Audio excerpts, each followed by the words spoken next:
So this is FQAS Foundations, Active Learning in the MyEdChoice Classroom.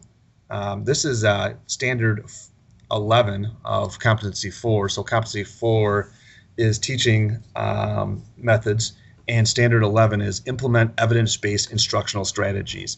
Getting away from that sage on the stage and having less lecture and more active learning. And active learning, actually, evidence has shown active learning actually takes that learning and makes it process in the brain and stay longer. So we're going to talk about that tonight and some different strategies. So here's our outcomes today. Define active learning and distinguish it from traditional lecture-based approaches.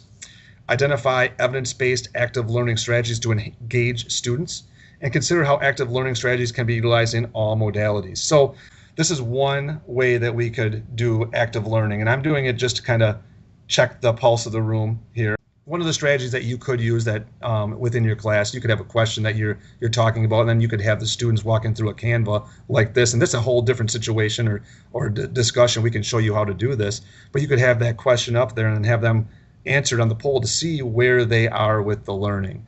We're going to move forward here.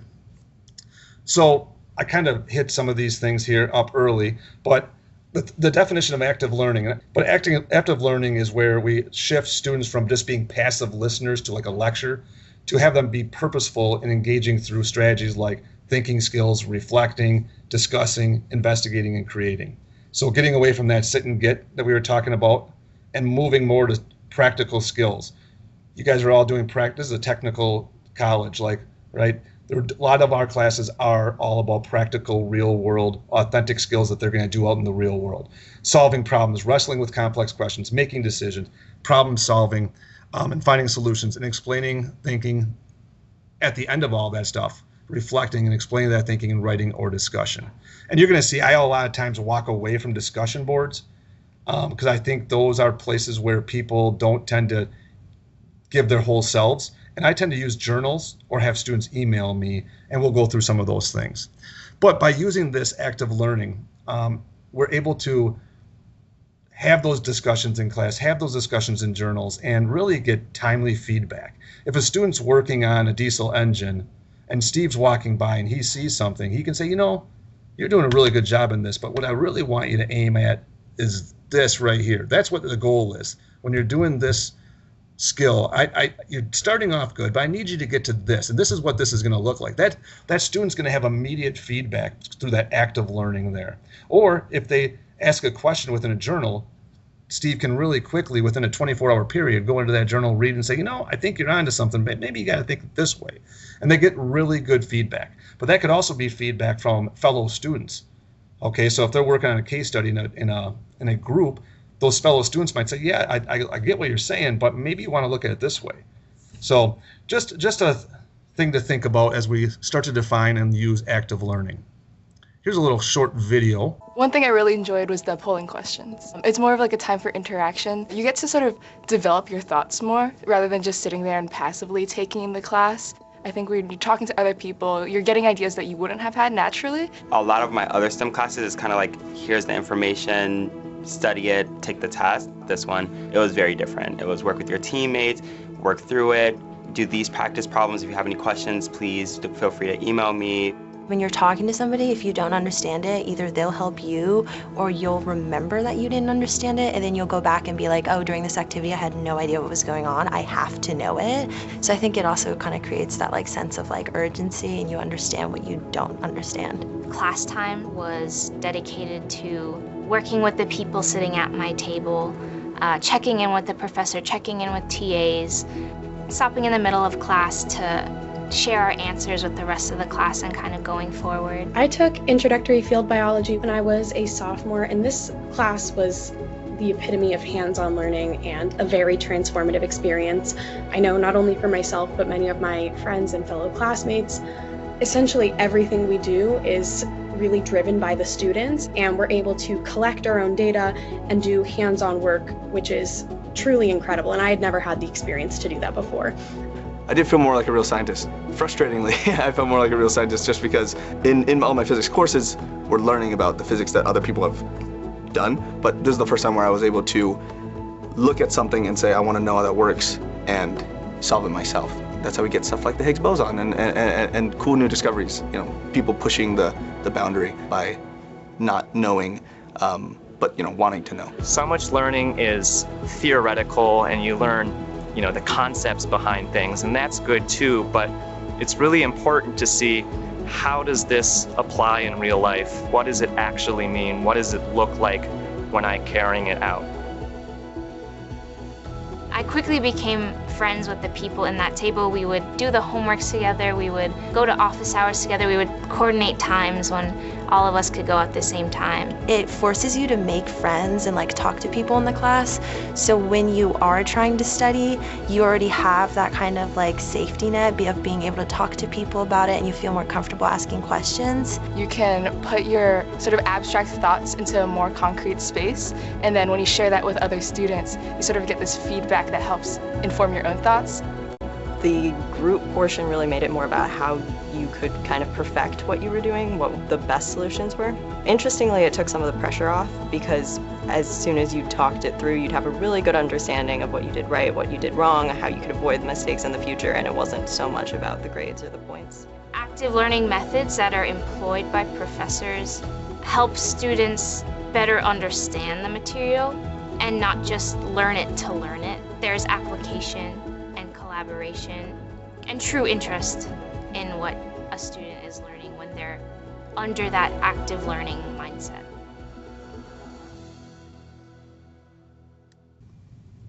And this is the why of active learning. Active learning improves retention, storing and recalling information. So the process of, in a moment here, we're going to do a journal, which is in that Blackboard faculty resources, but we could also just maybe even discuss it, just take a few moments and think about it and discuss it. But that just taking time to re-look at the information we just went through and reflect on it in our own words strengthens those memory pathways.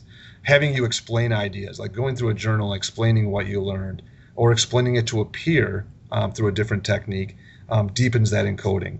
And then, a lot of times it's like there's an illusion of learning with the lectures.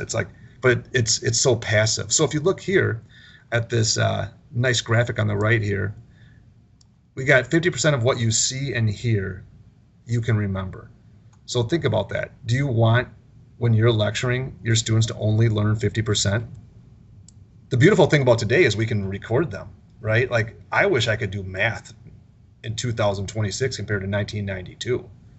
So a lot of times I was checked out, but if I could go back and watch that teacher reteach it and pause it, teach myself, that'd be amazing.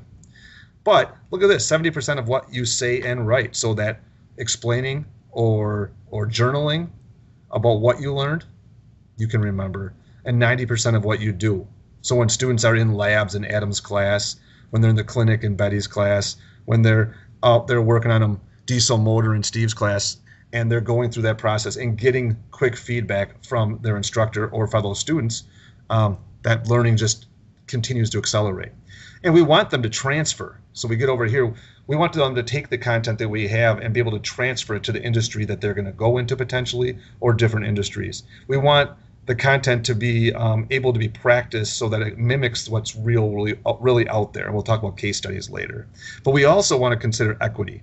We want to reduce those achievement gaps of some of our students. So having opportunities to create more opportunities for participation, and having all the students collaborate in those journeys is very helpful. We can learn from everybody else. We can also learn from the feedback that teachers give other students. Feedback, reflection, awesome stuff. Maybe if we do more activity-based things in our classes, we can reduce the amount of those big high-stake exams, and we can have more active projects that are coming out there. And when we're doing this kind of thing in classroom, a lot of times when I tell new teachers, I'm like, when I'm teaching, you're going to see my head swivel nonstop. I'm looking at all your eyes, which is a little hard right now because I'm looking at all your pictures, your profile pictures, but I'm looking at all your eyes. I'm trying to see if you're learning or not. And then I'm going to ask you a follow-up question if I see you struggling, because there's always going to be a number of kids or students in the group that you can kind of get that feel of where they are. All right, so this is where I would do the guided reflection, and I actually put 5 minutes aside for this. And if you guys are all in that journal, we could just kind of break out for like 3 minutes and think about this. But I want you to consider these 2 questions. And how I would do this is I would either have them journal within that faculty resources. We'll go back there. Journal that's right here. So I know Betty, you walked in here a little late. In faculty resources, there's a PD. And down at the bottom, there is optional PDs 25, 26, and there's actually a journal in here, which has those same questions on there. The other way, if we weren't going to journal, which we could kind of talk about here, we would think on our own or write something, have the students write something down. Maybe they're on teams and they're in the classroom. We have them write down what they're thinking about these questions, and then we have them pair up with a classmate. So they both talk about what their responses are, and then they would share out to the classroom. Does it take more time? Yeah, it does. I mean, I always say lecturing is really easy. I could go up and lecture for an hour straight, easy. What's really, but I'm not getting student learning like I should. So I got to think about different activities I can do to make them think and share so that we can get that education and that learning and that content to stick in their brain. So the first option up here, if your students had to explain what they did during class today rather than what they heard, what would they say? What might be the benefit of increasing those active did moments? So that could be the question you want to do. Option 2, what % of your class time currently requires students to think, write, solve, or explain? So figure out that percentage. What would be the potential value of increasing that % by just 10%? So if you do 20% of active learning, what if you got that to 30%? So what I would have done with this if I was doing a MyEdChoice is I would have given 5 minutes for that journal. And that would also be for those people online, right? I would have kept the video maybe going for that 5 minutes so they knew that was their time, and then they could jump back into the next part where they might hear the discussion that goes after. That discussion and reflection is so valuable. So I just kind of talked about that think, pair, share, why the retrieval practice, and I want to make sure that there's a similar experience as I was just talking about in all modalities. So in person, there's a journal, there's a chat, there's a share out. Online, it might just be the journal because they don't have a person to chat with and share out. So that journal is their chat and their share out. And then maybe if I have a Teams going on at the same time as that in person, I'm going to have a breakout room. And those breakout rooms are going to be working. They're going to come back and share out. But the biggest thing, if I go back to that online with that journal, the instructor must engage in that journal and comment on that journal. If you're doing discussion boards, you got to engage in those discussion boards to make them action-based, to know the students know that's valuable to you.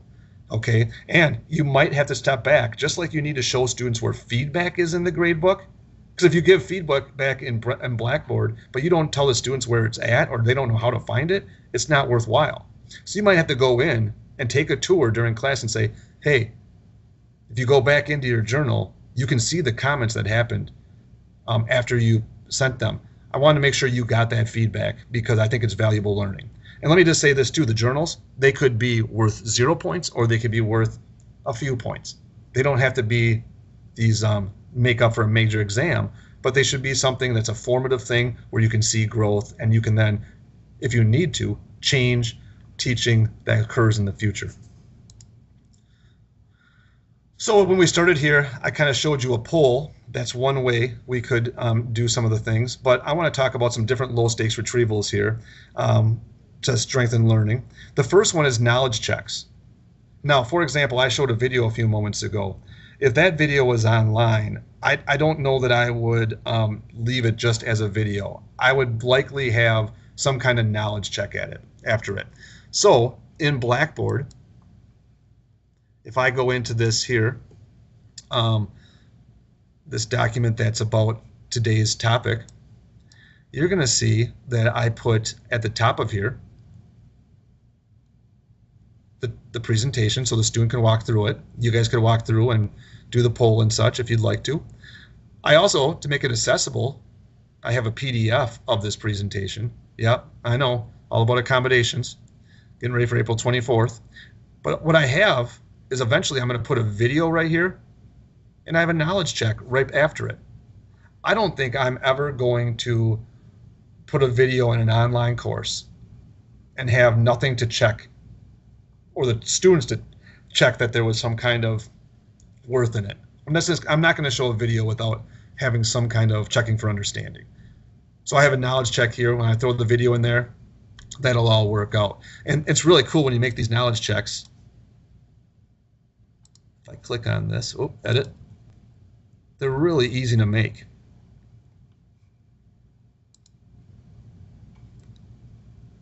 So I can put the question up here, I can put the answer, I can put the different answers that are there. I picked one choice, and when they answer it, it'll say that's correct or incorrect. It does not go into the grade book. This is just for them to check that they had some understanding from the video. And I could do multiple of these. Now, if I save this, I can go back to that knowledge check. It's actually in here, and I can find data on that. But I don't want to spend a lot of time on that right now.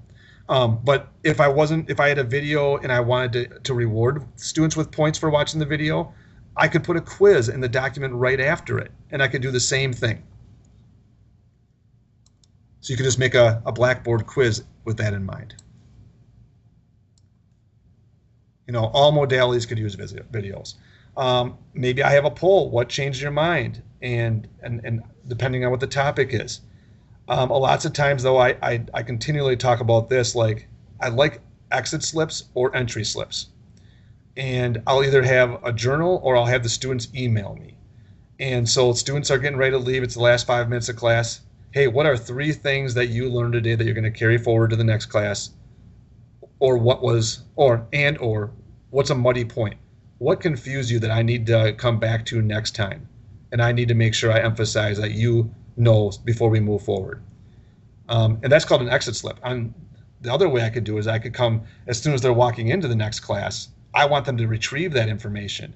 Hey, open up your email, minogue1@blackhawk.edu. I want you to put the subject, entry slip. Hey, what are 5 things you learned last time? You have 5 minutes, send me an email. Okay? Because I want them to go back. It might have been last Thursday, now they're back on Tuesday, and I want them to think about all the things that they learned last week and see if they can retrieve that information. Okay? And also, a lot of times, if I feel it's valuable, those journals, those emails, and I keep saying this, I'm like a broken record, right? I'm going to give some kind of feedback. I'm going to answer a quick reply to that email because I want them to know there's value in them doing that.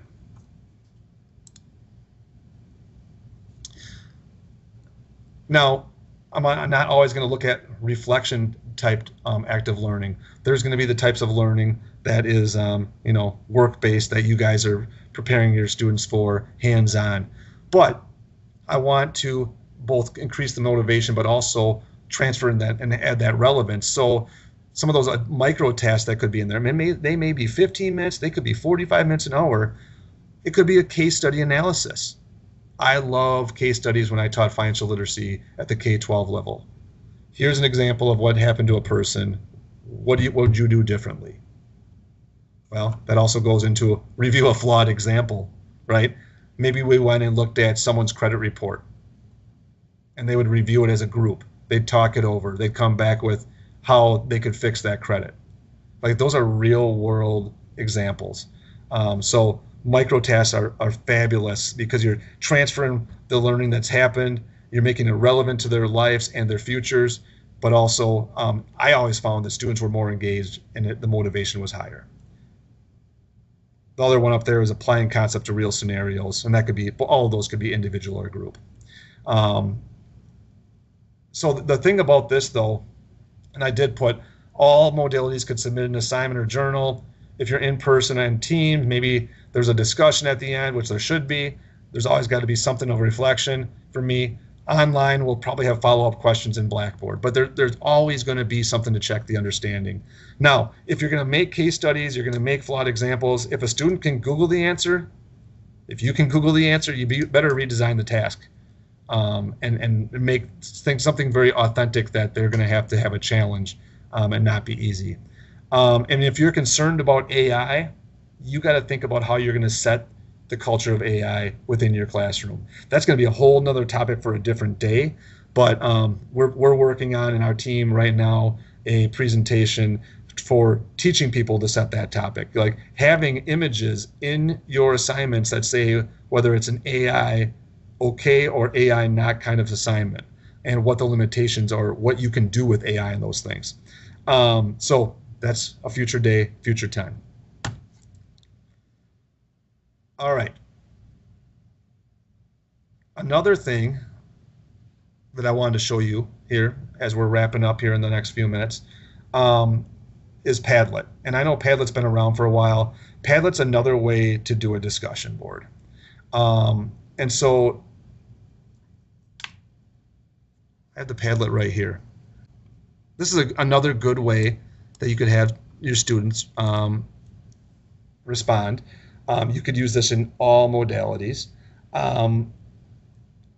What's one strategy that stood out to you that I just went through, or something that you could consider adding to your teaching as you go through the rest of the semester as far as active?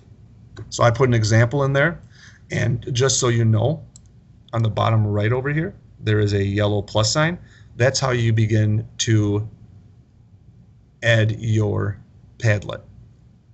So people that are out there right now and watching this video later, you adjuncts out there or full-time faculty that are watching this for some extra credit in some total or to get through the new faculty experience for adjuncts, this is one way that I'm going to be able to go back and look at this. When you see, now I'm not in the live Padlet right now, but you can comment on people's examples here that they have. I just have an example, or you can like it or love it, however that is. That's a heart there, so I guess we'll call it love it. Designing course, like the idea that we are setting about as we think about future students, we're thinking about making sure there's a universal design for learning and accessibility and accommodations, is just consider as you build any course that it is built, even if it's in person, built so that it can be used online. When I see myself as a teacher, I would be opening up my Blackboard every day and giving a student a tour of where we're going, and all my content would be in there. Doesn't matter if you're in person, doesn't matter if you're on Teams or if you're online by yourself, it's going to have the same kind of feel. There's going to be the same good teaching going on in there, the same activities or similar activities. Yeah, so utilize that same course structure no matter modality. Be that guide on the side, not a sage on the stage. I feel like if you're doing active learning, you're a guide on the side. I try to do one active task every 15 to 20 minutes of lecture. Always give students time to reflect when there's a lot of new learning. I've been in a lot of classrooms. It's a lecture straight through, not much of a voice other than the instructor. And I wonder how much is really being taken in by those students. Make sure you post your videos for those students. By the way, make sure you post those lectures, even if they are lectures, so students can go back and access it later. It's really huge. Provide clear instructions, provide time limits on these things. You saw I said 5 minutes. Like, I'm going to put a timer on 5 minutes. And create a culture of accountability. Make sure people are doing the journals. If you see that students aren't doing the journals, that's a discussion. This is very important to their learning and their growth. It's also important to inform you. It's formative to help you understand how they're developing within your course. I can't say enough how important culture in your classroom is. Yeah, so thank you for being here, Adam, Steve, Betty. Appreciate you taking the time out of a Wednesday night. Those of you that are watching on video, I appreciate that also. We do have our survey, so if you have your phone, you could actually do the QR code here. And the reason is we wanted to get a little more idea on how you guys are feeling about our FQAS foundations and how you plan to apply things.